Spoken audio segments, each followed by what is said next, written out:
Much to the chagrin of my brand and content team, I have been asking for a real estate digital marketing terminology blog post for ages. And it has been not all that popular internally because there isn't a lot of search traffic connected to this particular subject. However, 14 years of doing calls, and this might be the second or third most requested blog post to get produced because I use terminology on my calls and everybody's like, what do you mean by that? And you forget when you're living it and breathing it that it's something that other people don't know. So whether you're a new agent or a veteran agent, and if you are trying to have conversations with digital marketing providers, which almost all of you are, that's 90% of all real estate professionals are having conversations surrounding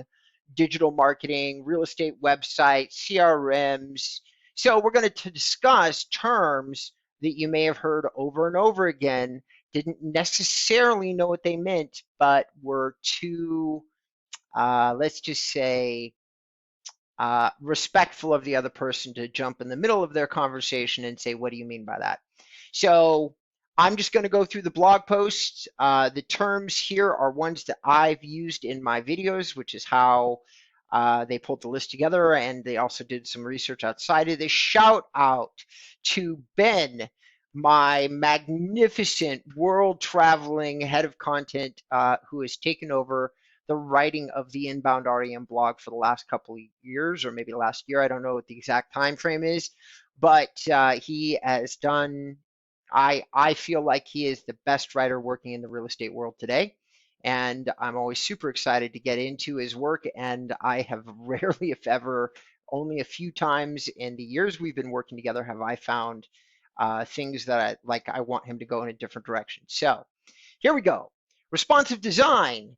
What that means is there is a response to the device that is using the page in question. That is what responsive design means. It responds to the device that's being used. I lost track of how many screen sizes they are, but let's just say conservatively there's between 5 and 9. So the device sends a signal to whatever page it's trying to read, and the page lets them know, oh, I've got the right size for you, and then sizes the content accordingly. It's called responsive design because it responds to the device that you're using and serves up the design on that specific device. IDX integration, information data exchange, is just one of many words that's used for this. There's actually other terminology that's used around IDX. I've pulled up one of the popular ones. Another one is Internet Data Exchange. This is the top result on Google. What does it really mean? Okay, unfortunately, it's one of the most misunderstood terms that there is because it just means that we're trading property data with some third-party site. And really why that's so relevant inside the real estate world is that everybody has a different idea about how your property should be presented online. That's the exchange part. You either give me access to all of the MLS's data and then you serve it up in your own format, or perhaps you make it more easily for me to format and then I put it up on a website. There's a lot of different stops that the data can take, and each technology provider is basically trying to say, I'm adding value to this property data. Property data, if you got it the way that the world of the internet reads it, it would be served up to you like a very unexciting list of text, and it wouldn't look good at all. So anytime you see something presented in a different way, that's because somebody exchanged that data over the internet, IDX. Now, how well they exchanged it or what they did with that data is really dependent upon the provider that you're exchanging the data with. We all have our preferences. For a while, we've been using IDX Broker. It looks like they may be slipping a little bit, but IDX Showcase IDX is another one. And there's many more, iHome Finder, and the list of diversified solutions, WolfNet, the list goes on and on and on and on. Many, many people say, I've got something cool that I'll do with your data. Just send it to me, but we're going to charge you $69 to access it, or whatever the number is. Landing page, a page that people land on. Again, one of the most wildly misunderstood pages because people keep insisting on calling, landing pages, push pages, squeeze pages, all these different types of pages. And each page designation is supposed to indicate a function. The word landing page is a page that is designed for people to land on it, meaning it is the first page that they see upon arriving at whatever web experience that you're serving up to them. That is the literal definition, landing page, okay? So landing pages, in the case of an SEO provider like InboundREM, we could have 50 of them or 60 of them because we're targeting neighborhoods or buildings or hypergranular specific stuff inside an area. And so people land on the page and they see a building. And we would refer to that as Park One's landing page on your website, okay? Because it's Park One is the name of the building. The page is the page that we intend for people to land on. Now they can land on there, they can get there another way. They can navigate internally, which makes the language a little confusing, I admit, especially when you have big providers like, well, there's big providers out there that do a lot of language surrounding landing pages. A call to action. This has got to be something that I feel like almost I'd say 50% of you watching the video already think that you know what a call to action is. And indeed, you probably do. It's very simple. A call to action asks the person who's using the website to do something. Now, most of the time, people refer to CTAs or calls to action in reference to getting the person visiting the website to do something that's very important to you, the person that owns the website, such as click this button to call me, click this button to sign up with my website, click this button to see your preferred listings in this specific area. But before you do, you're going to be asked to register. All right, UX, user experience, okay? Now this is something I've used countless times as well as UI. Why would I use UI and UX in my language? Because user experience and user interface are pretty much synonymous with search engine optimization these days. There's all sorts of experiences that you're supposed to serve up on the page in order to engage. You can see an example on the page that I'm recording right now. All this table of content that's over here, these links to other content on the right-hand side, to the categories, to my recent posts. These are all user experience elements, including the reviews that me and the head of my brand and content team decided to serve up as part of our user experience. So what's the difference between user experience and user interface? User interface is the interactive elements of the website, such as I click on this and I go somewhere else. I right click it and I get an option to go somewhere else. That's user interface. I go here, I click this. That is a user interface element. So buttons, menus, and forms. Heatmap. This is a tool that about 5, 6, 7, maybe 10 years ago, something like that, started to become very popular.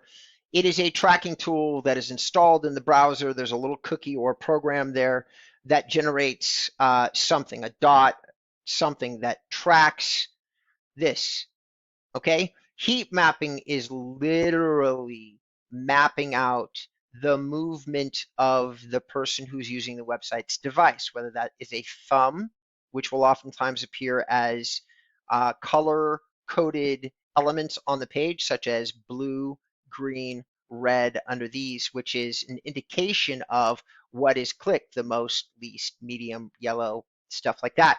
And that's just one iteration. When you're in my world, heat mapping is an incredibly relevant thing for you to do on mostly your own sites. Like you're heat mapping your sites consistently to see what that traffic is doing, okay? Because again, if it's SEO, user experiences, how many pages people click, how do they come back to the page? Do they click multiple buttons on the same page? Is that all of that is synonymous with SEO performance.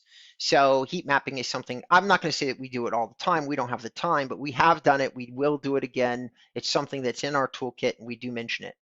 A/B testing. This is something that Ben added to the list himself, I have no doubt. And why did he add it to the list? Because ever since he took over the email marketing for InboundREM, he has been A/B testing headers. That is the sentences that we send out in our emails to see what people are clicking on more. And I applaud this effort. It's something that we have always should do as a marketing company. The truth is and I know most of you will relate to this, there is a certain size that you need to get to before this becomes a reality. Either you're an independent producer who's wildly in control of their time and A/B testing as possible, or you are already producing a lot, you're not wildly in control of your time, and A/B testing is probably not possible for you. However, for those that find it, that have the ability or have people in charge of their marketing, they should be A/B testing every so often, whether it's emails, web pages, and it's just putting up one version of the page or one version of the email or one version of a header or one version of a title or a couple different versions of keywords on the page. H2s and H3s is the technical definition, which I hope is down here somewhere so I didn't lose you again, but that's just headers. And A/B testing, it can be extraordinary, actually it is extraordinarily important for performance. If you are buying a course from any online marketer and they are telling you that they are an expert in their field, I promise you at some point, in order to get you to click on their offering or click on their education or click on their course, they probably have A/B tested. Landing page optimization. So everybody remember what a landing page was? Okay, good, because there's a test at the end of the video. No, I'm just kidding. The landing page optimization is optimizing your page to get a result. For us, generally speaking, we're trying to optimize for two things. We're trying to optimize for user engagement and SEO ranking, okay? Conversion, which is another thing to optimize for, or CROW, which may or may not be on this, conversion optimization is what that stands for, is a whole nother service. It is not something that most providers like myself can provide. There are the biggest vendors in the business, such as Wailopo, in terms of online marketing, test and test and test their funnels and their processes over and over again. But generally speaking, they're doing very big and very broad testing, trying to figure out how the funnel or the system that they can use is going to operate best in the world of SEO. We're trying to optimize pages, individual pages, and overall UX and UI design to see if we can get an extra click, a little bit more engagement, drive somebody to someplace on the site. Does adding a video to this page make sense? Does adding a video carousel to this page elongate the visit or the engagement on the site? Things like that. Landing page optimization is optimizing the page for a result. Title tags. Title tags are another word. It's like headers. This is an H1 or title tag on the site. There's more. What makes communication so difficult is that WordPress has its own language surrounding these things. The internet has another language. We decided to give you the internet appropriate language. Title tags technically are an HTML tag that specifies the title of a web page, often displays in search results as a clickable link on the page. Not wrong. That's not necessarily what WordPress does, and WordPress confuses things a lot by using language like slug, header, all sorts of things. They do use title, but they don't add tag. They say title, okay? They drop the tag part. What they do as a CMS, content management system, okay, CMS, is they communicate to the search engines what that is, okay? Meta description. All right, for this, we're going to go back to this. Okay, what's a meta description? A meta description is this. It is a description of text that is identified by a certain number of characters. I think it's 175. I don't remember exactly, but it is the language that comes underneath your title. That's this, okay? This is the metadata. We get to decide what the metadata is. Now, that is why it's considered to be an SEO mechanic, is because you can have somebody who ostensibly knows their stuff try to create language that does a few different things under metadata. We want to repeat whatever keyword, or at least semantically allude to the keyword. Now, semantic is a keyword that is technically means the same thing, but might be different than your primary keyword. But best use is always to do somewhere in here primary keyword. In this case, you can tell that they were targeting Internet Data Exchange and then IDX. Okay, so we know is an umbrella term used to cover policy, standards, and software pertaining to the display of real estate data. That's what it's going to say. I can already tell you. All right, or real estate listings, data or listings. All right.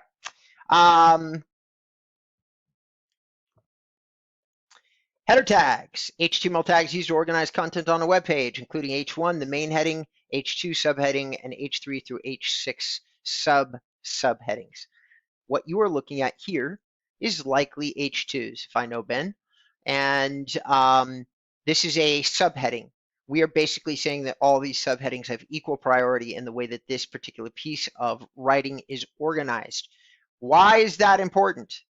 Well, more and more and more really great results in terms of written content on search engines is based on how much semantic meaning can Google pick up off an article. Generally speaking, best policy is to do brief, like a header, and a brief little sentence and get as many of these in as possible. And you think we took our own advice with this? Something like 70 headers. So I would say that we probably took our own advice on this.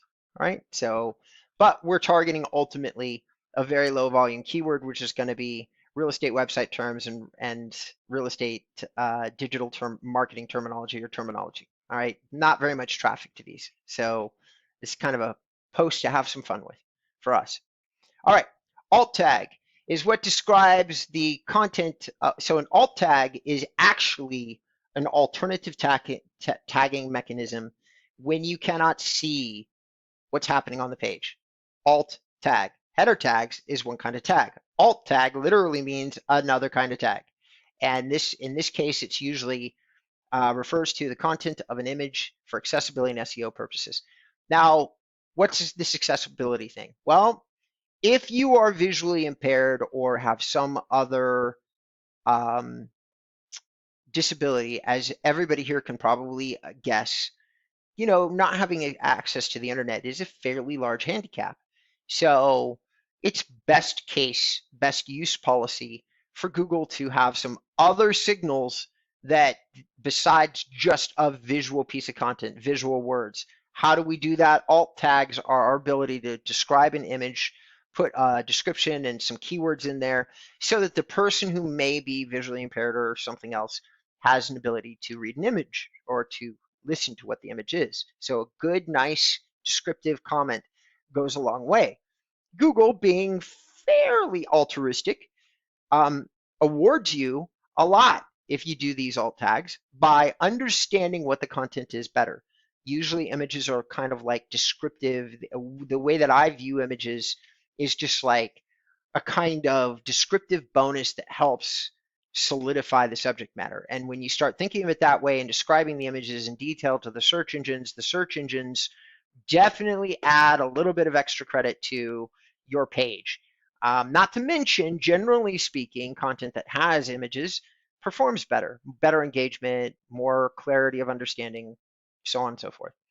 Schema Markup, a type of code that helps search engines to understand the content of a web page, often used to enhance search results with rich snippets and other features. Now, that's generally speaking correct, but it is also meant to understand the type of website. That's really what more like Schema Markup is used for is, okay, is this page on a blog?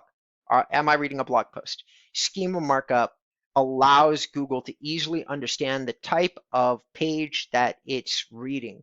As time has gone on, more and more Schema Markup has hit the internet. And yes, it actually does do, it helps produce things like rich snippets and other features. For those of you that don't know what a rich snippet is, we've already looked at one.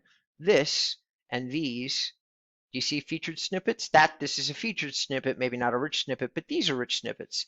So if you want to go, let's just say that you were doing that, said the schema markup, and I forget what all the schema markups are, but there might be one that's related to reference material. And this is where reference material might end up under the Q&A for the broader question. Okay, that's one of the ways that Google categorizes schema markup. Whether I get this exactly right or exactly wrong, here's what most SEOs would agree with me on because I've read about it extensively. Schema markup does help with the increased production of getting your sites into the Q&A because not all the sites that are referenced here are actually the same site. So this is 10, 20 different websites that happen to have the best answer to this particular question. So you go to this page because this is the question that really interests you. So now you jump in there, all right? It's probably also a combination of H2's semantic keyword recognition. It's probably a combination of things. Backlink, okay, it's a vote. Love backlinks, okay, love talking about them, love trying to make them understandable. Backlinks is a link from one website to another, important for SEOs. It signals to search engines that a link to website is reputable and authoritative. 100% correct, almost picture perfect. Maybe he even pulled it off something that I've said. However, here is what would not be picture perfect, but might help you understand. Google kind of viewed the original internet many, many, many years ago as an opportunity to create a voting algorithm, but they wanted you and I to be able to vote. And more specifically, they only wanted the people that were participating in the egalitarian idea of the internet to be able to vote. You shouldn't be able to vote if you're not part of the internet. How do you become part of the internet? You put up a website, right? But really, I'm simplifying by a million iterations. But if I put a link here and direct you to another site, which we usually do in these articles somewhere, maybe we didn't in this one, but we usually do point some kind of content someplace else. Not we didn't this time. In almost all of our other articles we do, then the answer is, oh look, they got Crow. Awesome. The answer is you do indeed, it's a vote, okay? It's a vote. Anchor text, that is the text above a link off a page. So let's go to somebody else's site, okay? To be able to identify this, we're going to just use Atom Data, somebody that I talked to briefly. We go down here. Let's just go to, let's see if they've got a blog. These are all blog posts. Nope, nope, they're not blog posts. All right. Lesai.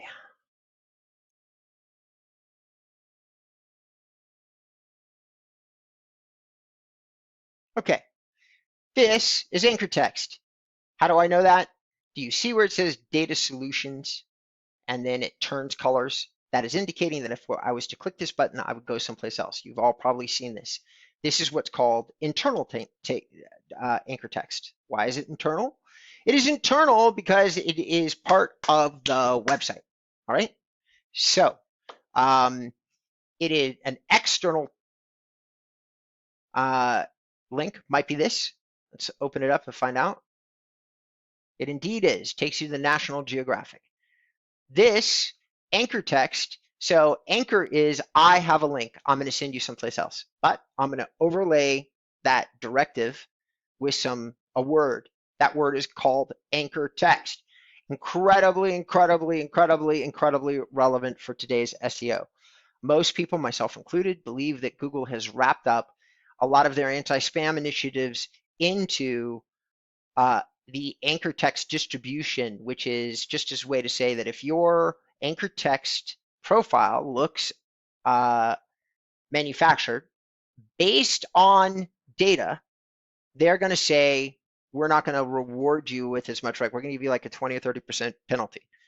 And this has been wildly effective in Google, basically cutting down to almost eliminating people manipulating the search engines that don't deserve to be there. There are very rare exceptions, but they, trust me when I tell you, they pop up far less. So anchor text, very important term for those of you who are in SEO, like myself. And this is something that we work with a lot, but I'm not going to pull back the curtain on our strategies right now. Internal link, I just explained it to you. So external link is if I own this site and was pointing this someplace else, that would be an external link for me. Broken link, it doesn't work anymore. So if I clicked it and it didn't go anywhere, that would be not working.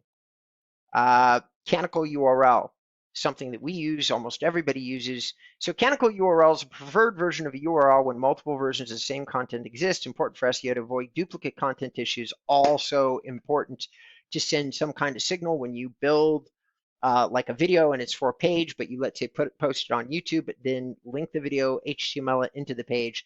There is some belief, and I am one of them, that believes that there is some synchronicity between Google deciding that the video on the original Canonical Art URL that it sees is probably the place, the home that that video belonged. Now, that's not a proven SEO thing. That is an opinion for my technical SEO guys that follow me. Just an opinion. Indexing, that is what is commonly referred to as the indexing of the web, which is a ridiculous principle because it's like saying there is a tool that goes out there and reads all the information in the world, because that's what indexing is. But generally speaking, Google's index of the web is considered to be the most complete, and it's got billions upon billions upon billions of pages. All right. And they crawl and add web pages to their index, which is what makes them searchable in search results. Crawling, I just explained it. It's a little program. So the way that crawling works is that Google starts off with 10 authoritative sites, and they just complete this process. That's why it's called the web.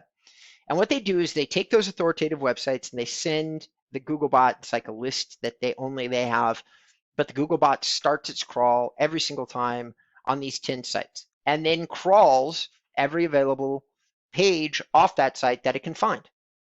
Literally starting the crawl at the most authoritative websites that Google already trusts and believes it can trust unilaterally, like into perpetuity. I'm sure they changed the list, but that's the idea. So somewhere, maybe 10,000 levels down from one of these super authoritative sites, you exist. Now, if for some reason you get a link from one of these authoritative sites, really authoritative sites, and it happens to be a strong signal, that is when we can see a very small handful of crawled websites dramatically impact your ranking on the positive side. Okay, somebody happens to be closer to one of these 10 seed sites, and you happen to be close to one of them, you are probably automatically going to see some kind of change in your ranking. Sitemap. This is a list of all the pages that are on your site, commonly referred to as an XML sitemap or a sitemap. It's very cool. It is a place that we can go and check and make sure that all the pages on the site are listed. And if they are not, they stand a very good chance to not be indexed, because this is one of the places that a crawler goes to look to see what pages they're supposed to look at. I already explained alt text. I think we got that.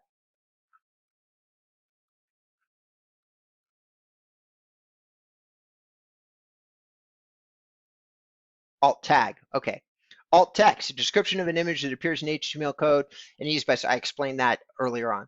Title tag, an HTML title that a web page and appears to search as a clickable headline. Kind of explained that. Meta description already did that. Header tags kind of already did that. So we're going to stop here. This is video number 1 for real estate terminology. As I already mentioned earlier on in the video, there are almost 100 terms on this post. So I'm going to break this out into parts. Okay, this is part number 1, and it covers the subject of real estate website terms. Okay, so if you're looking for terms surrounding real estate websites, I just gave you a description, and then we're going to move into real estate SEO terms on the next video.